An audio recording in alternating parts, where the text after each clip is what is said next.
চেঙৈ কিয় কৰা আমনি আহি মনলৈ ইমান মৰম নে মোলৈ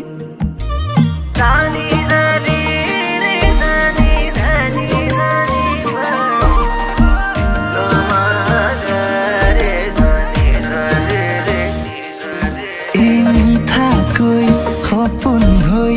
ভাঙিলেহি টোপনি আহি মনলৈ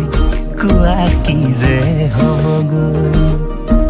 পাহাৰৰ পাহাৰী জুৰি হৈ তুমি মোৰ বুকুৰ ভৈয়াম চুই যোৱা নাই